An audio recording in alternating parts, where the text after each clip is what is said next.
बिस्मिल्लाहिर्रहमानिर्रहीम अस्सलामु अलैकुम वरहमतुल्लाहि वबरकातुहू। नाज़रीन, आप देख रहे हैं दुनिया मेरे आगे यूट्यूब चैनल और मैं हूं ग़ुलाम नबी मदनी। इस वीडियो के अंदर रूस और यूक्रेन की जंग के हवाले से ताज़ा तरीन अपडेट्स हैं, ताज़ा तरीन मालूमात हैं, ताज़ा खबरें हैं, वो आपके सामने रखने जा रहे हैं। नाज़रीन, आप जानते हैं रूस का यूक्रेन पर हमला जारी है और रूसी फ़ौजें यूक्रेन के कई शहरों पर कब्ज़ा करने का दावा कर चुकी हैं, जबकि यूक्रेनी फ़ौजें भी रूसी हमलों को पसपा करने का ऐलान कर रही हैं। इस वक्त यूक्रेन के मुख्तलिफ शहरों के अंदर लड़ाई जारी है, जिसमें नाज़रीन शुमाली शहर हैं जिसमें खार्किव शामिल है और इसी तरह से मशरकी शहर हैं, यहाँ तक कि जुनूब के अंदर भी लड़ाई शुरू हो चुकी है। और केफ जो दारुल हुकूमत है, कैपिटल है यूक्रेन का, वहाँ पर भी लड़ाई और झड़पें जारी हैं। नाज़रीन, दूसरी तरफ से यूक्रेनी फ़ौज, यूक्रेनी हुकूमत रूसी फ़ौज को शिकस्त देने और नुकसान पहुंचाने का दावा भी कर रही है।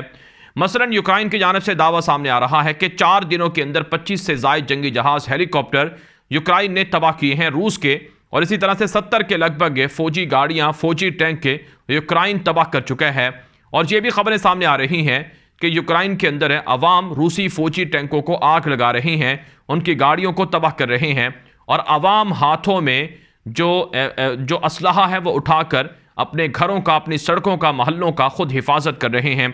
अब नाज़रीन, जो एक और बड़ी खबर और बड़ा दावा सामने आ रहा है कि यूक्रेन ने रूसी फ़ौज को जिंदा गिरफ्तार करना शुरू कर दिया है। जी हाँ नाज़रीन, ये दावा सामने आ रहा है कि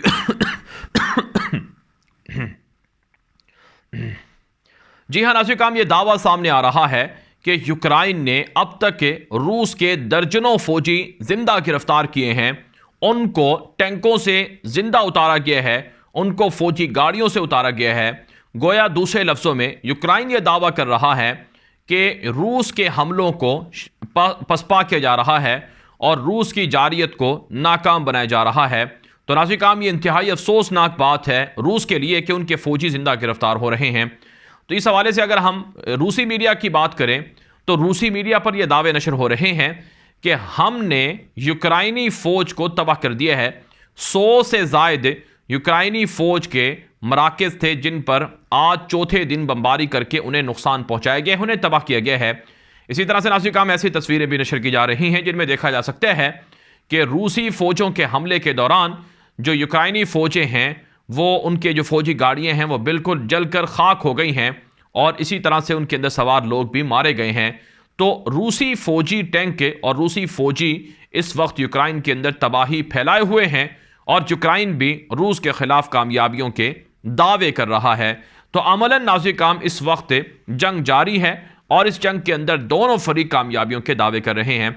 दूसरी तरफ से नाज़रीन, एक और जो बड़ी खबर सामने आ रही है वो ये है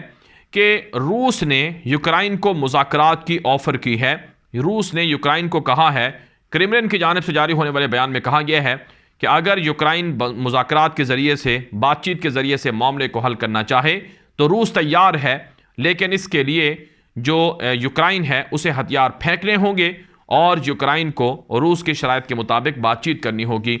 साथ साथ नाज़रीन, रूस ने बातचीत के लिए बेलारूस का नाम रखा है कि बेलारूस के अंदर रूस जो यूक्रेन की हुकूमत है उसके साथ मुज़ाकरात करने के लिए तैयार है। लेकिन नाज़रीन, यूक्रेनी हुकूमत की जानिब से रूस की इस ऑफ़र को रद्द कर दिया गया है कि रूस के साथ बातचीत बेलारूस के अंदर या उन रियासतों के अंदर की जाए जिन पर रूस का कंट्रोल है। यूक्रेन की जानिब से कहा गया है अगर रूस मुज़ाकरात करना चाहता है तो तुर्की के अंदर यूक्रेन के साथ मुज़ाकरात करे और तुर्की इस सिलसिले में सालसी करे तो हमें ये मुज़ाकरात कबूल होंगे। तो बहरहाल नाज़रीन, आलमी सतह पर अक़वाम मुत्तहिदा की जानिब से, यूरोपीय यूनियन की जानिब से, यहाँ तक कि चाइना की जानिब से, तुर्की और दीगर मुल्कों की जानिब से रूस और यूक्रेन को मुज़ाकरात का मशवरा दिया गया है कि वो मुज़ाकरात करें, डायलॉग करें, बातचीत करें, मामले को बातचीत के ज़रिए से हल करें, क्योंकि अगर जंग जारी रहेगी तो इससे नुकसान यूक्रेनी शहरियों का होगा और रूसी अवाम का होगा और दुनिया के अंदर इसका काफ़ी गहरा असर पड़ेगा। तो इसलिए नाज़रीन, जंग ख़त्म होने की बात की जा रही है, लेकिन अमलन अभी तक जंग ख़त्म नहीं हुई है और आने वाले 10 से 15 दिनों के अंदर जंग ख़त्म होने के इशारे भी नज़र नहीं आ रहे हैं, क्योंकि जिस पैमाने पर और जिस बड़ी तादाद के साथ रूसी फ़ौजें यूक्रेन पर हमला आवर हैं और जिस तरह से वो यूक्रेन के खार्किव जैसे इलाकों पर कब्ज़ा कर रही हैं, उससे लग ये नहीं रहा कि ये जंग आने वाले 10 दिनों के अंदर भी ख़त्म हो जाए। अगरचे बातचीत और मुज़ाकरात के राउंड हो सकते हैं, जंग के अंदर कुछ नरमी आ सकती है, कुछ सहूलियात दी जा सकती हैं, लेकिन बहरहाल ये जंग जारी है और इस जंग के अंदर नुकसान यूक्राइनी अवाम का हो रहा है, इस जंग के अंदर नुकसान रूसी अवाम का हो रहा है और सबसे ज़्यादा इसका नुकसान और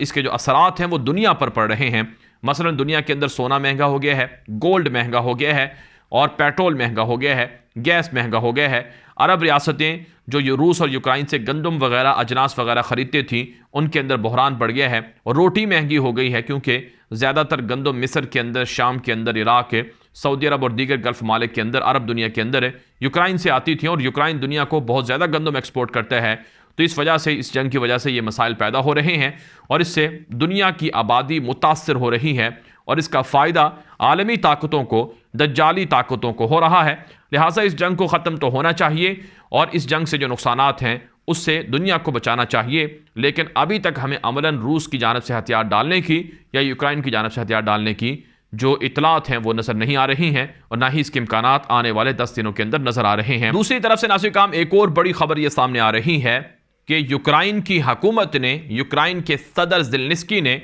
यह ऐलान किया है कि दुनिया भर से जो भी यहूदी, जो भी ईसाई या जो भी मजहब से ताल्लुक़ रखने वाला शख्स यूक्राइन के अंदर आकर जंग लड़ना चाहे तो यूक्राइन के दरवाजे उसके लिए खुले हैं। जो शख्स भी यूक्राइन की मदद के लिए जंग में शामिल होना चाहे तो वो यूक्राइन आ सकता है, उसके लिए दरवाजे खुले हुए हैं। दुनिया भर के अंदर यूक्राइन की एम्बेसी इस सिलसिले में जो रज़ाकाराना तौर पर मदद करने वाले जो लोग होंगे उनको यूक्राइन पहुंचाएंगे और मुस्तकबिल के अंदर जंग जीतने के बाद उन्हें यूक्राइन की शहरियत से और दीगर चीज़ों से भी नवाजा जा सकता है। यह ऐलान यूक्राइन की हुकूमत की जानिब से किया गया है। नाज़रीन काम, इस ऐलान के बाद दुनिया भर से हज़ारों यहूदी, हज़ारों ईसाई जंगजू वो यूक्राइन पहुंचना शुरू हो चुके हैं। रिपोर्ट सामने आ रही हैं कि इसराइल से हज़ारों यहूदी शहरियों ने ये नाम लिखवाए हैं कि वो यूक्राइन के अंदर जाकर लड़ना चाहते हैं और यहूदी सदर की मदद करना चाहते हैं और यहूदी हुकूमत की सपोर्ट करना चाहते हैं। इसी तरह से जो ईसाई हैं, जिनका नज़रियाती तौर पर रूस के जो ईसाई हैं उनसे इख्तलाफ है, वो भी रूस के ख़िलाफ़ है, इस जंग को गनीमत जान रहे हैं ताकि रूस से बदला लें और रूस की हुकूमत का तख्ता उल्टें। नाज़रीन काम, वैसे ईसाई दुनिया के अंदर रूस ये दावा करता है कि हमारा जो फ़िरका है, हमारा जो मज़हब है वो ज़्यादा दुरुस्त है और हमारे नज़रियात ज़्यादा दुरुस्त हैं और ईसाई दुनिया का अपने आप को रूस से लीडर भी मानता है। लेकिन जो यूरोप के ईसाई हैं वो रूस के जो ईसाई हैं इनसे नफ़रत करते हैं और इनके साथ उनके आपस में इख्तलाफात भी चलते हैं। तो बहरहाल नाज़रीन काम, दुनिया भर से हज़ारों यहूदी, हज़ारों ईसाई जंगजू यूक्राइन पहुँचेंगे तो इससे जंग और ज़्यादा गंभीर होगी, इससे हालात और ज़्यादा बिगड़ेंगे। लेकिन बहरहाल रूस को भी इससे बड़ा भारी नुकसान बर्दाश्त करना पड़ेगा। काम इस पर अरब दुनिया के उलमाए किराम, स्कॉलर्स और सहाफ़ी और मुफक्किरीन ये बात कर रहे हैं कि जिस तरह से यूक्राइन ने नफ़ीर आम किया है और हर तरफ से, यानी दुनिया भर से यहूदियों को, ईसाइयों को जंग के अंदर शामिल होने का मशवरा दिया है और उन्हें ऑफ़र दी है कि वो आएँ इस जंग में शामिल हो जाएं और मदद करें। काश के ऐसा ही ऐलान दुनिया के उलमाए किराम भी करते। जिस तरह से शाम के अंदर मुसलमानों पर हालात बीत रहे हैं, काश के अरब दुनिया के उलमाए किराम ये फतवा देते कि जिहाद फ़र्ज़ है और नफ़ीर आम है। शाम के अंदर मुसलमानों की मदद के लिए दुनिया भर से मुसलमानों को जाना चाहिए, लेकिन ऐसा नहीं हुआ है। फ़लस्तीन के अंदर ऐसा नहीं हुआ है, लीबिया के अंदर नहीं हुआ, यमन के अंदर नहीं हुआ, अफ़गानिस्तान के अंदर नहीं हुआ। इस पर अरब दुनिया के मुफक्किरीन, स्कॉलर्स, उलमाए किराम वो मुसलमानों के जो पेशवा हैं उन पर तनकीद कर रहे हैं कि आखिर वो कब यहूदियों की तरह, ईसाइयों की तरह जुर्रत करेंगे, कब वो मुसलमानों के, मज़लूम मुल्कों की या मज़लूम मुसलमानों की मदद करेंगे। नाज़रीन काम, सच्ची बात यह है कि आज पूरी ईसाई दुनिया वो यूक्राइन के साथ खड़ी हुई है, यहूदी दुनिया यूक्राइन के साथ खड़ी हुई है। लेकिन काश के ऐसा ही सलूक शाम के मुसलमानों के साथ भी होता कि मुसलमान दुनिया शाम के मज़लूमों के साथ खड़ी होती तो वहाँ आज 10 सालों से 11 सालों से लोगों पर जुल्म ना होता। इसी तरह से अफ़गानिस्तान के अंदर, कश्मीर के अंदर, फ़लस्तीन के अंदर, बर्मा के अंदर और इसी तरह से नाज़रीन किराम यमन के अंदर, लीबिया के अंदर, जहाँ कहीं मुसलमानों पर जुल्म है वहाँ के मुसलमानों की मदद उम्मत पर फ़र्ज़ है, लेकिन उम्मत खामोश रही है। इससे इबरत पकड़नी चाहिए और सबक लेना चाहिए। बहरहाल नाज़रीन काम, रूस और यूक्राइन की जंग के हवाले से आपको ताज़ा तरीन ख़बरें, मालूमात इस चैनल पर फ्राहम करते रहेंगे। इसलिए आप इस चैनल को ख़ुद भी सब्सक्राइब कर लें, दोस्तों के साथ भी नशर कर लें ताकि ज़्यादा से ज़्यादा लोग दुरुस्त मालूमात और हक़ाइक़ जान सकें। हम जो ख़बरें आप तक पहुँचाते हैं ये प्रोपेगेंडा नहीं होती हैं, ये मुबालगा आमेज़ी इसमें नहीं होती है और दुरुस्त हक़ाइक़ हम अपने सोर्स से कंफर्म करके मालूमात आप तक पहुंचाते हैं, इसलिए आप इस चैनल को दूसरों के साथ नशर कर सकते हैं। ये अथेंटिक और मुस्तनद चैनल है और मुस्तनद खबरें यहां पर नशर होती हैं। अब तक के लिए इजाज़त दीजिए। अस्सलामु अलैकुम वरहमतुल्लाहि वबरकातुहू।